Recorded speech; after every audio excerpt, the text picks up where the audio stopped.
My name's Dave Smith. I'm a trade unionist. My background is in the construction industry. I was a building worker and I was a shop steward and a safety rep for my union, which was UCAT, the Union of Construction Allied Trade Technicians, in the 1990s. And I'm being spied on by undercover police units today. I know this for a fact because every citizen in the UK is entitled to write to the police and ask for a copy of your police file.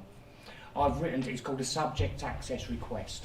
I've written for a copy of my police file from the Metropolitan Police, asking for all of the police files that they hold on me, not just from the Met Police, but from Special Branch and a Special Demonstration Squad and all of these various undercover police units. And the response I got back from them is that they're refusing to give me my police file, and the reason that they're refusing to give me my police file is it could undermine ongoing covert operations. In the last few weeks, an investigative journalist, I'm blacklisted. The reason I'm being spied on is because I was, as a trade unionist, I was on a secret illegal blacklist called the Consulting Association Blacklist that existed in the construction industry, where they, all of the big multinational companies use this blacklist to keep trade union activists off of their building sites. And since that was exposed in 2009, there's now a campaign against it. The campaign is called the Blacklist Support Group. It's run by all of the blacklisted workers. And in the last couple of weeks, an investigative journalist has put in a series of freedom of information requests to the Metropolitan Police, to the Essex Police, and all loads of police forces across the country, asking whether the Blacklist Support Group is currently being spied on by the police. And from every single one of them, the response is, we can neither confirm nor deny whether the Blacklist Support Group is being spied on, and the reason we cannot is because of national security, and it would endanger current operatives with ongoing crime detection. Now, when the blacklisting first came out, we always thought this was going on. When it first came out, it was discovered in 2009. The Information Commissioner's Office, a government department, did a raid of some offices in the Midlands by this small little shady organisation that no one had heard of called the Consulting Association. And when they got there, they found these files, individual files, kept on 3,213 workers from the construction industry. And on the file it had your name, address, national insurance number, telephone number, photographs of you, and virtually every one of them is because they're a trade union member. My file is 36 pages long. It's got every job I worked on for a 10-year period. When I was elected as a safety rep for my union, and my union sent my credentials through to the company, which is normally meant to give you certain rights and facilities. Instead, the company photocopied the credentials and added that to my blacklist file. So just for being elected as a safety rep was enough to get you blacklisted in the building industry. It's got stuff about my wife. It's got stuff about my brother. It's got my car registration number. It's got, when I complained about the toilets overflowing on one site, that was written in there. When I complained about asbestos on another site, that was written in there. On one site, and this is the bit I'm really offended by, one of the managers wrote up something about me saying, described as small and talking like a young Alf Garnett, which I'm particularly offended by, more than anything else. And the point is that the people who were doing this were not small little fly-by-night building firms. They're the biggest multinational construction firms in the UK and in some cases in the world. We're talking about Sir Robert McAlpine Limited. They built the Olympic Stadium. We're talking about Skanskas, the Swedish multinational, Costains, Balfour Beatty, Carillion, all of the huge multinationals. And as well as having this thing, they used to attend meetings. The only people who were allowed to attend the meetings were at director level. The person who attended the meetings for Sir Robert McAlpine Limited is Cullen McAlpine. He owns the company. Sir Robert McAlpine Limited, he's an actual member of the bourgeois. You know, he's not a manager, he actually owns this organisation, and he's turning up, and the people who are having these meetings talking about stopping me and other trade unionists getting on their building sites. And if all they did was kept a file on you, it wouldn't be that bad. But they didn't just keep a file. Every time anyone applied for a job, they used to check to see if your name was on the list. And they charged, you know, every time you checked to see if a name was on the list, they used to charge £2. And when the thing was closed down in 2009, which was when the Olympics was mid-flow, Skanskas and Sir Robert McAlpine, their invoices for that year, £28,000 each. This is industrial scale blacklisting of anyone who's a union activist or who's likely to put their profits at risk by asking, heaven forbid, that we should have a toilet that doesn't overflow, or that we should actually, you know, dispose of asbestos properly rather than just chucking it in a skip and dumping it. We know all this fact because the files have been seized and there's been a select committee investigation into it. But when the files came out, if you listen to the manager, if you listen to the directors of the companies who've been dragged in to give evidence to Parliament, or if you listen to their witness statements when they're in court, they've always said all the information came from managers on a building site. A manager on a building site I would go in and complain about the toilets overflowing. That manager on a building site would send it up to the head office, and the head office, via the director, would send it on to this secret blacklist. But when you looked at some of the files, it was so obvious that the stuff wasn't coming from a manager on a building site. There's people in this room who are on that blacklist, and the reason, what it's written on their blacklist was observed during an anti-BNP demonstration when the BNP were laying a wreath at the cenotaph. Now you tell me how any manager on a building site is walking past and just happens to notice that, you know?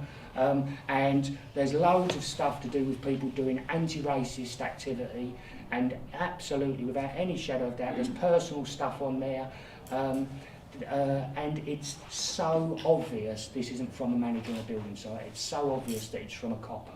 Paul Lewis and Rob Evans from The Guardian exposed all of this stuff, very much to do with what Helen and what Merrick had done, put it in a book and exposed it all in The Guardian. We realised that one of these was an undercover copper.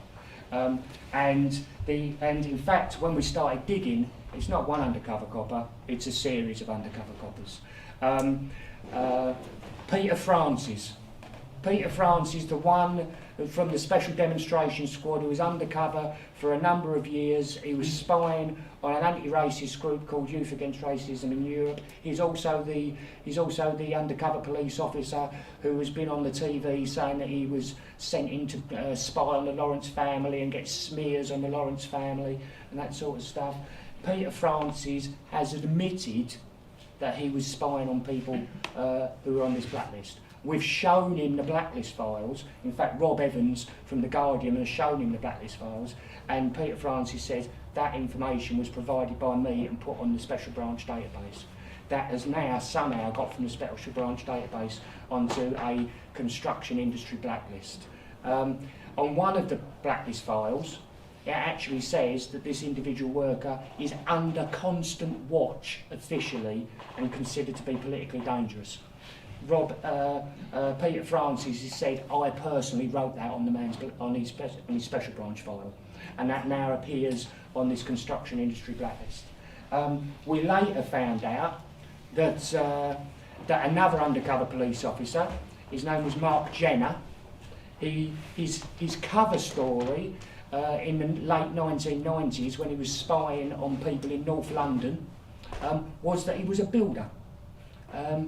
And he spied on people in North London, in the Colin Roach Centre, if anyone remembers the Colin Roach Centre in Hackney.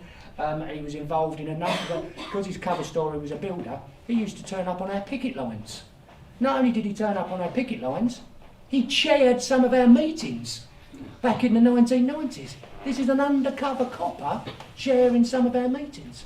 And you see some of the people's blacklist files at the same time that he was chairing the meetings. No, I've seen the blacklist files, and it says at the exact same time that this undercover copper was at the same meetings with these individuals, a bloke called Brian Higgins, was leader of one of the rank and file groups back in the day. Brian Higgins' file, known associates of Brian Higgins, and then the whole 2 pages are completely redacted. You know, at exactly the same time that this undercover copper there is chairing the meetings. No, this undercover copper was another one of these, Mark Jenner, who had a long-term relationship with a woman, and when he left his diary there. We've got his diary, and page after page he's in attending union meetings. He's turning up at union meetings to spy at people at trade union meetings. He was at the JJ Fast Foods dispute, if anyone remembers that, over in Tottenham Ale before, and loads of other disputes on building sites. During the peace process in Northern Ireland, the Colin Roach Centre took a trade union delegation over to the peace process. One of the workers who went over there was Steve Headley, who's now the Assistant General Secretary of the RMT. Mark Jenner went with him and stayed at Steve Headley's mum's house, you know, when they went over there to visit. This is just, you know, to say it's rotten is nothing. We have put in a complaint, the Blacklist Support Group has put in a complaint to the IPCC to say this is out of order. We want the, you know, the links between undercover police units and the blacklisting organisation. We want it looked into. Within weeks, the IPCC sent us back a response saying, from our initial investigations, it's clear that every single special branch in the country routinely supplied information about prospective employees. Routinely supplied it. But then the police have set up, you know, an inquiry about undercover policing called Operation Hearn. A number of you will probably have heard about Operation Hearn. It's looking into the allegations that Peter Francis, the whistleblower copper, has done. Operation Hearn has produced an interim report in which they've said blacklisting didn't exist, the police were not involved with blacklisting whatsoever, and if there was any exchange of information between big business and the police, it was purely from the companies to the police, and it was done because of a sense of civic duty. That's the actual quote, civic duty, in the thing. Well, it's funny, that civic duty stuff, and it was never existed, because last week in Parliament, John McDonnell named an undercover police officer who not only might have had something to do with blacklisting, he attended the meetings. His name is Detective Chief Inspector Gordon Mills. He's from the Undercover Police Unit NETCO, which is the National Extremism Tactical Coordination Unit, and his entire job of NETCO is to spy on what they consider domestic extremists and supply information about domestic extremists to industry. So now the people who are domestic extremists in this country are trade unionists, you know? So we know who these people are. It's not some conspiracy theory, like we've been told we're all paranoid. It's a big conspiracy theory. We know who these coppers are. The head of the entire British police spying network, above Special Branch, above the Special Demonstration Unit, above NETCO, was an Assistant Chief Constable, Anton Setchell. He was the head of spying when all of this stuff was exposed between 2004 and 2010. When he resigned in 2010, he's now the head of global security for Lang O'Rourke's, one of the big blacklisting firms that's in the High Court for provenly blacklisting construction workers. Blacklisting is no longer just an industrial relations issue. It's a human rights conspiracy between big business and the state and the Special Branch and the police and MI5. The British press is great about saying, you know, if there's a dissident in China or somewhere around the world, they will talk about secret political police spying on dissidents. Well, we have secret political police who spy on dissidents in this country, and they're called Special Branch, they're called MI5, they're called Special Demonstration Squad, they're called GCHQ. They're spying on us now, not because we've done anything illegal, but because we are against big business and the state is there to protect big business. That's what it comes down to. And you know, this is a human rights conspiracy. It's not the only time the British state has sided with big business against workers. You know, 30 years ago it was the miners' strike, where they had people, special branch, sent people in to destroy the miners' strike and all graves. We've all seen. Before that, in the 70s, you had the Shrewsbury pickets, who were sent to prison just for picketing. And even now, 40 years after they were sent to prison, the Home Office still refuses to release the files, because everybody knows that the files have got a special branch and MI5 written all over it.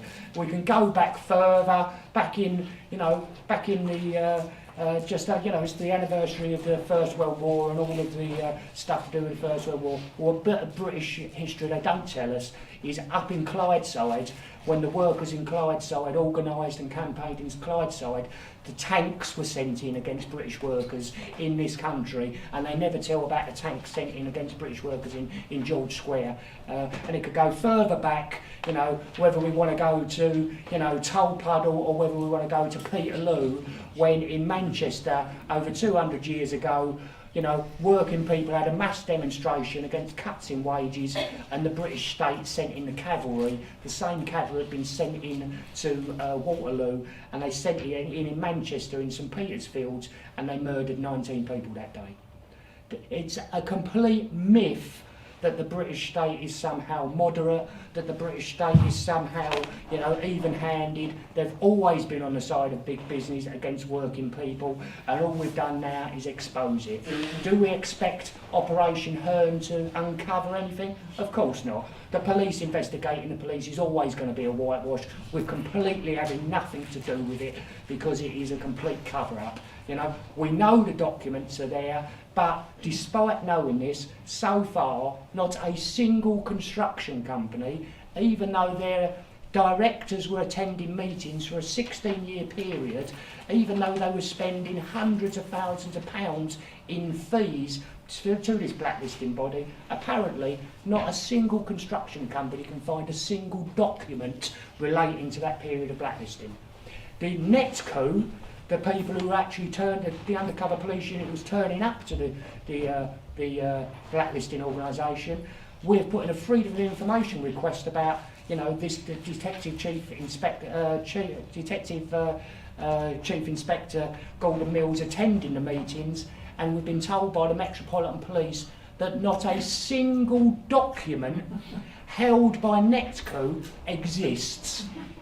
It was all scrapped. And when Netco was abolished and the task was taken over and all the officers were subsumed into the Metropolitan Police, none of the documentation went over at all.